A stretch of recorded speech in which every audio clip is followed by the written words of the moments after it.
Oke, bismillahirrahmanirrahim. Assalamualaikum warahmatullahi wabarakatuh. Pada kesempatan hari ini, kita akan lanjut pada penentuan biaya proses. Jadi ini masih pengantarnya terlebih dahulu. Nanti terkait dengan penentuan biaya proses ini pembahasannya akan cukup panjang.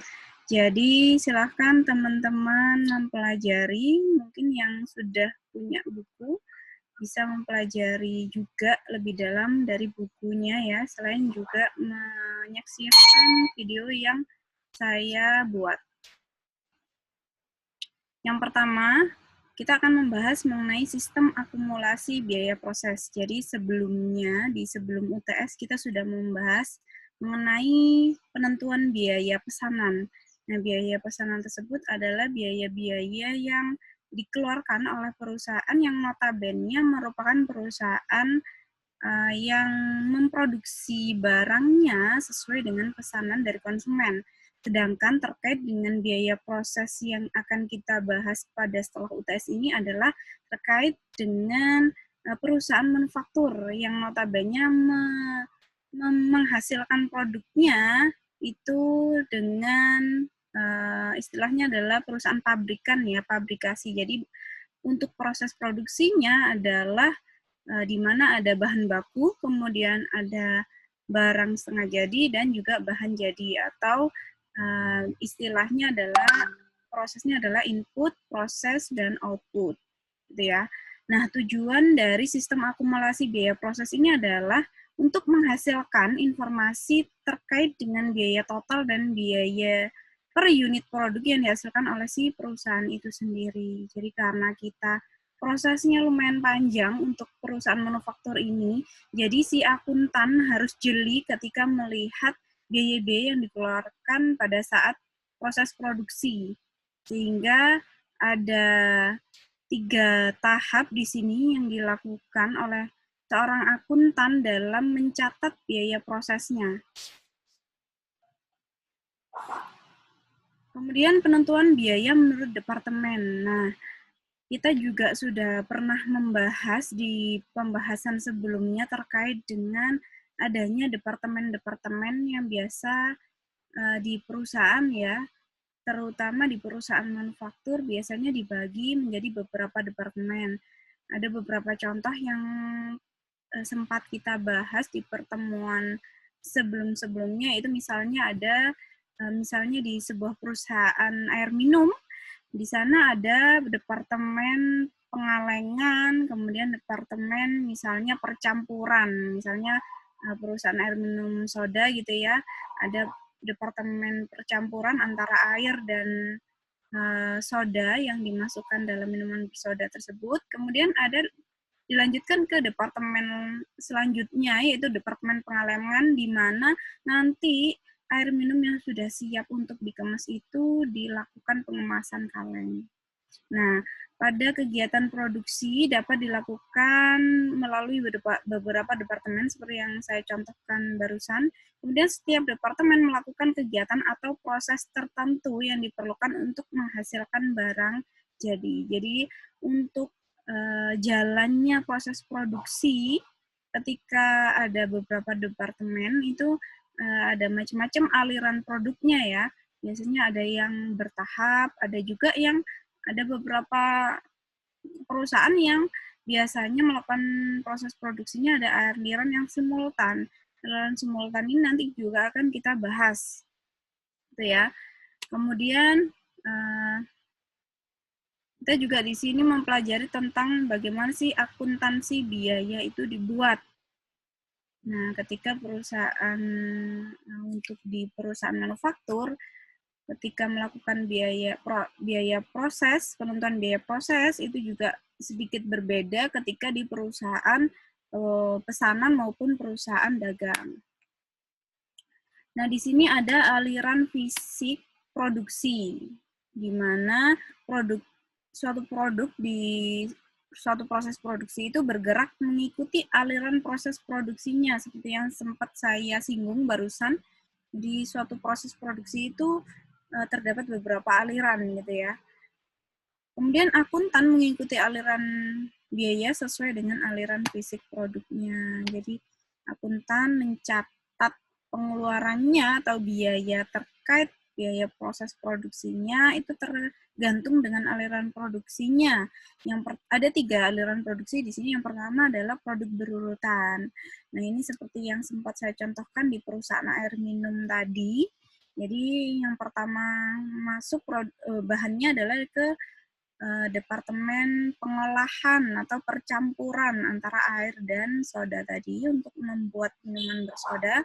Kemudian dilanjutkan setelah di sana selesai ya, di departemen yang pertama selesai, dilanjutkan ke departemen pengalengan. Di sini fungsinya adalah untuk packaging-nya, packaging dari si air minum yang sudah siap dikemas ini tadi. Nah, di sini setiap produk diproses melalui serangkaian tahap pemrosesan yang sama. Jadi bertahap ya, berurutan. Serangkaian pemrosesan yang sama. Kemudian ada aliran produk paralel. Nah, kalau aliran produk paralel di sini adalah komponen-komponen produk dikerjakan oleh departemen yang berbeda secara simultan. Nah, di sini sudah ada kata kuncinya yaitu simultan, sehingga ada departemen yang berbarengan ketika melaksanakan proses produksinya. Biasanya itu ada di perusahaan mobil ya, perusahaan yang menghasilkan mesinnya mobil. Biasanya ada departemen-departemen yang menghasilkan part dari mesin mobil ini tadi bersamaan, melakukan proses produksinya bersamaan. Kemudian ketika sudah jadi, baru part-part dari mesin mobil tadi disatukan.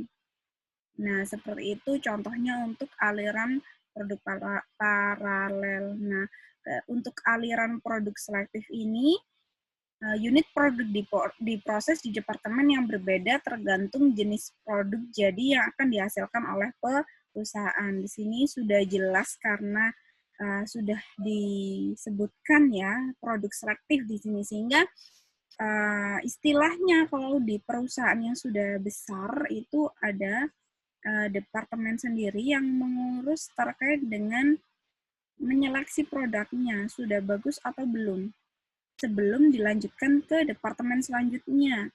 Biasanya kalau produk misalnya sudah produk seperti sudah bagus gitu ya perusahaannya, ada yang namanya bagian QC.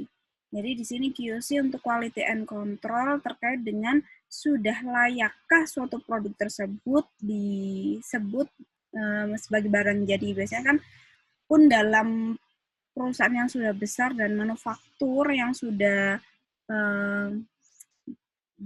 sudah lama berjalan gitu ya, masih ada produk yang juga kualitasnya tidak sesuai dengan standar yang dibuat oleh perusahaan. Nah, di sini juga termasuk di aliran produk selektif ini ya. Jadi yang pertama, bahan ataupun produk setengah jadinya itu diseleksi terlebih dahulu, baru bisa dilakukan ke proses yang selanjutnya, bisa jadi itu di packaging atau dan segala macam seperti itu. Ini untuk aliran produk yang selektif. Nah, di sini adalah suatu kasus untuk mencatat akuntansi biaya bahan pada perusahaan manufaktur atau pada biaya proses ini. Di sini dicontohkan di suatu perusahaan ada departemen pemotongan dan departemen perakitan. Kalau ada departemen pemotongan dan perakitan, bisa jadi ini apa perusahaan apa ya, dicontohkan ya, misalnya kain mungkin ya, nanti akan dilakukan pemotongan dan juga dilakukan proses perakitan, misalnya perusahaan apa namanya pembuatan baju itu konveksi gitu ya, konveksi ada bagian pemotongan dan juga perakitan di sini istilahnya, atau penjahitan gitu ya. Nah, pada bulan Oktober dilakukan untuk Departemen Pemotongan memakai bahan bagus sebanyak 150.000, kemudian Departemen Perakitan memakai bahan bagus sebanyak 75.000. Nah, diminta untuk membuat jurnal terkait dengan pemakaian bahan baku oleh kedua departemen tersebut. Nah, yang kita debit adalah barang dalam proses pada departemen A gitu ya, departemen pemotongan. Kemudian didebit juga barang dalam proses pada departemen B atau departemen perakitan. Sebanyak yang sudah dicantumkan pada soal di atas, kemudian yang dikredit adalah bahan. Jadi bahannya bertambah di kredit sebesar penjumlahan dua departemen tadi, yaitu 225.000. Kemudian selanjutnya di sini juga ada akuntansi biaya tenaga kerja.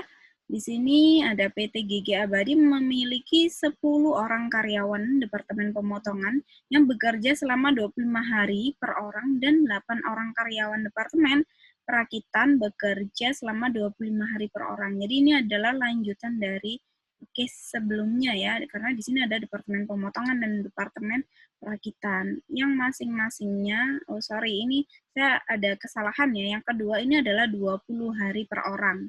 Yang 10 orang adalah 25 hari per orang, yang 8 orang adalah 20 hari per orang. Kemudian tarif upah karyawan di kedua departemen tersebut ditetapkan sebesar Rp1.000 per hari. Jadi kita tinggal mengalihkan saja dengan hari yang dikerjakan pada masing-masing departemen.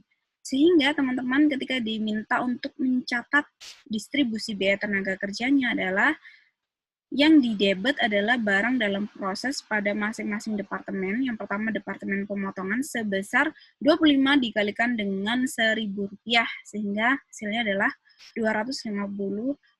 Kemudian yang kedua didebet juga barang dalam proses untuk departemen perakitan sejumlah 20 hari ya ini ya. Saya ada salah ketik, 20 hari per orang dikalikan dengan Rp1.000 sesuai dengan tarif upahnya, sehingga di sini adalah jumlahnya Rp200.000. Kemudian yang di kredit adalah gaji dan upah sebesar jumlah dari kedua departemen tadi, Rp450.000. Nah, ini untuk akuntansi biaya tenaga kerja. Seharusnya di sini juga ada akuntansi biaya overhead pabrik. Biaya overhead pabrik pun masih dibagi menjadi dua ya, biaya overhead pabrik sesungguhnya dan juga biaya overhead pabrik yang direncanakan atau berdasarkan tarif. Nah, di sini silakan teman-teman mempelajari lebih dalam tentang akuntansi biaya untuk overhead pabriknya, karena hampir-hampir sama dengan biaya tenaga kerja, cuman hanya dibalik ya ketika untuk biaya overhead pabrik. Nah, karena kita membahas mengenai laporan biaya produksi untuk setelah UTS ini, jadi goals-nya nanti kita akan bisa membuat laporan biaya produksi. Jadi ini agak berbeda dengan akuntansi sebelumnya yang hanya nanti membuat jurnal, kemudian neraca, laba rugi seperti itu. Tapi kita di sini untuk akuntansi biaya ini akan menghitung gitu ya, laporan biaya produksi yang nanti bentuknya akan sedikit berbeda. Nanti akan juga saya jelaskan.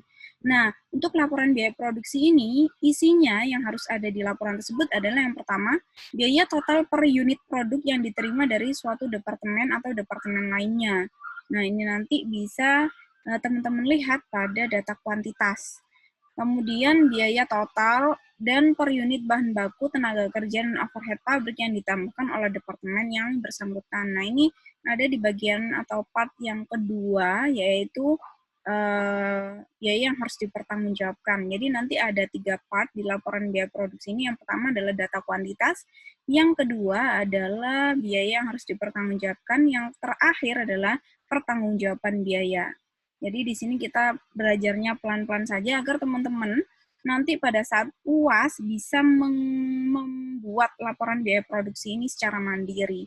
Kemudian yang ketiga adalah biaya persediaan produk dalam proses awal dan akhir. Dan ini juga masih ada di part yang kedua dari laporan biaya produksi, dan yang terakhir adalah biaya yang ditransfer ke departemen berikutnya atau ke persediaan barang jadi. Ini juga ada di part 2 dan part 3. Nah, di sini laporan biaya produksi ini ya, part yang utama, 3 part utama yang nanti akan membentuk laporan biaya produksi pada materi kita. yaitu yang pertama adalah data kuantitas. Nah, ini adalah bagian pertama pada laporan. Jadi letaknya adalah di paling atas ya. Menunjukkan jumlah unit produk yang diproses. Ketika ada suatu case study, langsung yang akan dikerjakan pertama kali adalah data kuantitas ini. Di mana data kuantitas ini sangat mempengaruhi nilai akhir kita atau biaya yang akan kita pertanggungjawabkan, karena utamanya kita harus tahu dulu berapa produk yang akan diproses, baik itu mulai dari produk masih bahan baku maupun nanti ketika sudah ditransfer ke departemen lain. Biaya yang harus dipertanggungjawabkan di sini adalah merupakan bagian kedua dari laporan. Di sini menyajikan informasi mengenai biaya total dan biaya per unit yang diakumulasi dalam satu departemen. Jadi ketika kita sudah mengetahui data kuantitasnya berapa, kita lanjutkan ke biaya yang harus dipertanggungjawabkan berapa. Kemudian yang terakhir adalah pertanggungjawaban biaya. Ini adalah part ketiga dari laporan biaya produksi yang menyajikan informasi pertanggungjawaban dari biaya yang diakumulasikan dalam sebuah departemen. Jadi ini adalah juga lanjutan dari part yang kedua, dan nilai akhir dari biaya-biaya yang kita keluarkan akan kita ketahui setelah kita selesai menghitung di pertanggungjawaban biaya ini. Oke, di sini ada perhitungan terkait dengan data kuantitas. Di sini unit dalam proses awal ditambahkan dengan unit masuk proses atau diterima dari departemen sebelumnya. Jadi bisa jadi unit dalam proses awal untuk periode yang sekarang kita hitung itu ternyata bukan benar-benar produk awal yang akan kita kelola. Bisa jadi ada unit masuk yang dari departemen lain yang bisa kita jadikan satu dengan unit dalam proses awalnya kita. Pun begitu, ada juga unit yang masih bisa kita tambahkan ke produksi kita. Jadi ada ketiga kemungkinan unit yang bisa kita lakukan proses produksi selanjutnya untuk produk, untuk masukannya ya. Jadi untuk inputnya kita. Untuk inputnya kita ada 3 kemungkinan unit yang bisa kita proses dan nanti akan menjadi produk jadi. Dan setelah ada unit masukan di sini, harus sama dengan unit yang selesai dan ditransfer ke departemen berikutnya atau ke gudang sebagai barang jadi, ditambah dengan unit dalam proses akhir. Jadi, komposisi masukan dan keluaran ini harus balance, atau istilahnya harus sama jumlahnya. Produk masukan kita dan juga produk keluaran kita. Nah, ini adalah contoh dari laporan biaya produksi yang nanti akan kita buat. Jadi goals-nya kita setelah UTS adalah teman-teman bisa membuat laporan biaya produksi seperti yang saya tunjukkan di depan ini. Nah, yang pertama di sini adalah ada data kuantitas. Data kuantitas ini seperti yang sudah saya jelaskan pada slide sebelumnya adalah ada unsur unit dalam proses di sini dan unit masuk. Di sini juga bisa jadi unit dalam proses ini merupakan persediaan awalnya kita, kemudian ditambahkan dengan unit masuk proses pada periode ini. Bisa jadi pada unit atau pada departemen yang sebelumnya bisa masuk ke tempatnya kita. Namun di sini asumsinya karena masih awal materi kita, jadi untuk unit masuk proses periode ini hanya 40.000 unit. Persediaan awalnya kita 0. Istilahnya kita masih baru melakukan proses produksi, sehingga persediaan awalnya 0. Atau sebelumnya habis ya unit persediaannya, sehingga kita hanya punya 40.000 unit di sini untuk masukannya. Sehingga untuk keluarannya kita ternyata dari 40.000 unit masuk ini, yang ini ya, kuantitas 40.000 unit masuk ini, bisa kita proses ke barang jadi. Jadi, silakan dibayangkan teman-teman, 40.000 unit ini merupakan bahan baku yang siap untuk diproses. Sehingga unit keluarannya adalah 40.000 unit produk jadi atau barang jadi. Istilahnya kita bisa menyelesaikan semua produk jadi itu pada bulan ini misalnya Pak, atau pada periode ini. Sehingga keluarannya adalah juga 40.000 unit di barang jadi. Jadi ini adalah masukan 40.000 unit, dan keluarannya juga 40.000 unit. Jadi harus sama antara masukan dan keluarannya, unit masukan dan unit keluarannya, harus balance. Kemudian yang selanjutnya kita diminta untuk menghitung biaya yang harus dipertanggungjawabkan. Di sini biasanya diketahui adalah biaya-biaya yang ditambahkan pada bulan ini. Di antaranya ada biaya bahan, biaya tenaga kerja, dan biaya overhead pabrik.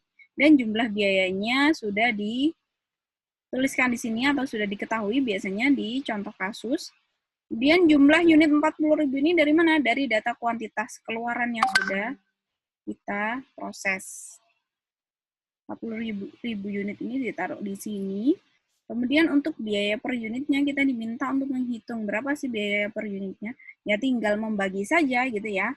Bahan di 100.000 ini dibagi dengan 40.000 unit. Sehingga untuk biaya per unit dari bahan adalah 2,50 rupiah.